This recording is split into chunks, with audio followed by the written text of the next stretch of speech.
सवाल नंबर 1, ई श्रम कार्ड क्या है और कैसे बनवा सकता है। सवाल नंबर 2, ई श्रम कार्ड को कौन कौन व्यक्ति बनवा सकता है। सवाल नंबर 3, ई श्रम कार्ड बनवाने में कितने पैसे लग सकते हैं। सवाल नंबर 4, ई श्रम कार्ड बनवाने के लिए कितनी आय होनी चाहिए। सवाल नंबर 5, ई श्रम कार्ड बनवाने के लिए कौन से दस्तावेज चाहिए। सवाल नंबर 6, ई श्रम कार्ड बनवाने पर कितने लाख का बीमा मिलता है। सवाल नंबर 7, ई श्रम कार्ड बनवाने पर हर महीने कितने पैसे मिलते हैं। सवाल नंबर 8, मजदूर कार्ड और ई श्रम कार्ड में क्या अंतर होता है। और सवाल नंबर 9, क्या किसान भी ई श्रम कार्ड बनवा सकता है। सवाल नंबर 1, ई श्रम कार्ड क्या है और कैसे बन सकता है।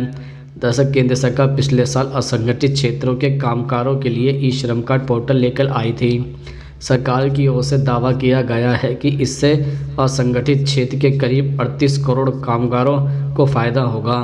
अब तक लगभग 20 करोड़ लोग ई श्रम पोर्टल पर रजिस्ट्रेशन करवा चुके हैं।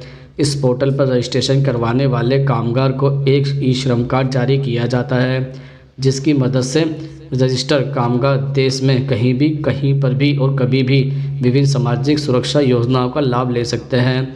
इसके अलावा फ्री दुर्घटना बीमा की मदद भी है। ई श्रम पोर्टल पर 16 से 59 साल तक कोई भी शख्स रजिस्ट्रेशन करवा सकता है।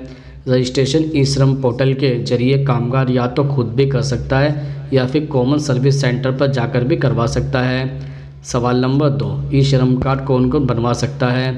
दरअसल हर दुकानदार का नौकर या सेल्समैन या हेल्पर, ऑटो चालक, ड्राइवर, पंचर बनाने वाला, चारवाहा, डेयरी वाले सभी, पशुपालक, पेपर का हॉकर, जोमेटो, स्विगी के डिलीवरी बॉय, अमेज़न, फ्लिपकार्ट के डिलीवरी बॉय या कोरियर वाले, नर्स, वार्ड बॉय, आया, ट्यूटर, घर का नौकर, नौकरानी या काम वाली बाई, खाना बनाने वाली बाई या कुक, सफाई कर्मचारी, गार्ड्स, ब्यूटी पार्लर की वर्कर, नाई, मोची, दर्जी, बढ़ई, प्लम्बर, बिजली वाला या इलेक्ट्रीशियन, पुताई वाला या पेंटर, टाइल्स वाला भी रजिस्ट्रेशन करवा सकता है।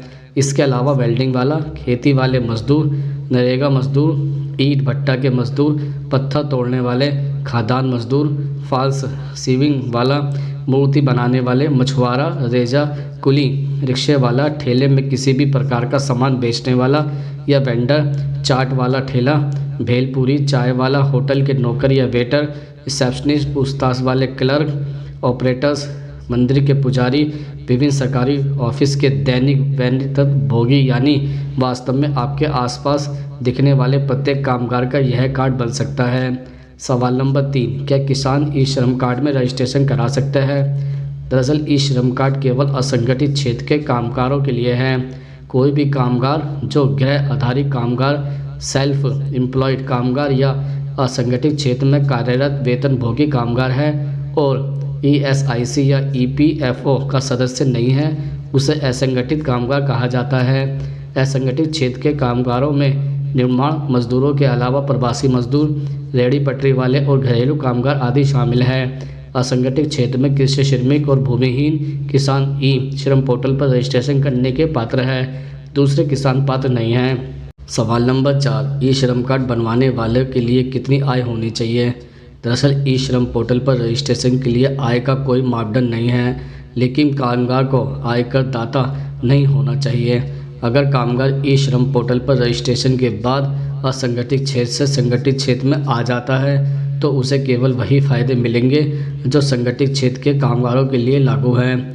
अभी वर्कर्स के लिए जन्मतिथि या आय का कोई प्रमाण पत्र देना जरूरी नहीं है। सवाल नंबर 5, ई श्रम कार्ड बनवाने में कितने पैसे लगते हैं। दरअसल रजिस्ट्रेशन पूरी तरह से निःशुल्क है। कामगारों को पोर्टल या कॉमन सर्विस सेंटर पर रजिस्ट्रेशन के लिए कोई भुगतान नहीं करना पड़ेगा। रजिस्ट्रेशन के बाद वर्कर के खाते से कोई पैसा नहीं कटेगा। वर्कर की bank detail social security scheme के तहत फ़ायदों या केंद्र या राज्य सरकार की ओर से मिलने वाले फ़ायदों की वर्कर के खाते में परेशानी रहित डिलीवरी सुरक्षा करने के लिए ली जाती है। सवाल नंबर 6, ई श्रम कार्ड बनवाने के लिए कौन से दस्तावेज चाहिए। दरअसल पोर्टल पर रजिस्ट्रेशन के लिए वर्कर को नाम, पेशा, पता, शैक्षिक योग्यता, स्किल जैसी जानकारियाँ दर्ज करनी होगी। रजिस्ट्रेशन के लिए आधार नंबर डालते ही वहां के डाटाबेस से कामगार की सभी जानकारियां अपने आप पोर्टल पर सामने दिख जाएगी। व्यक्ति को बाकी की ज़रूरी जानकारी भरनी होगी। कामगार द्वारा ई श्रम पोर्टल पर रजिस्ट्रेशन करने के लिए निम्नलिखित दस्तावेज आवश्यक है, जैसे आधार संख्या, आधार से लिंक मोबाइल, नंबर बैंक खाता। यदि किसी कामगार के पास आधार से लिंक मोबाइल नंबर नहीं है तो वह निकटतम CSC पर जा सकता है और बायोमेट्रिक प्रमाणीकरण के माध्यम से रजिस्ट्रेशन कर सकता है।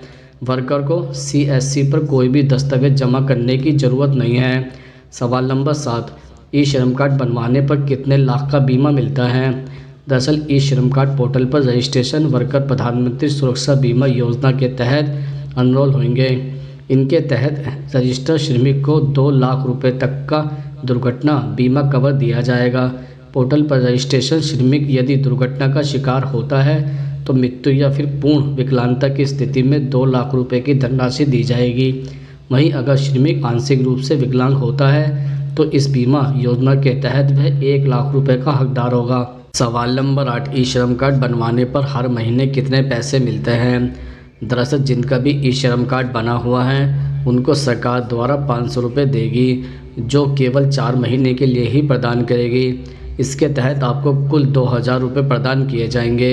आपको बता दें कि यह पैसे आपके खाते में 500 रुपये के रूप में नहीं बल्कि 1000 रुपये की 2 किस्तों के रूप में भेजे जाएंगे। आपको बता दें कि कोरोना महामारी के समय भी सरकार द्वारा 1000 रुपये की किस्त सभी श्रमिक कार्ड धारकों के खाते में भेजी गई थी।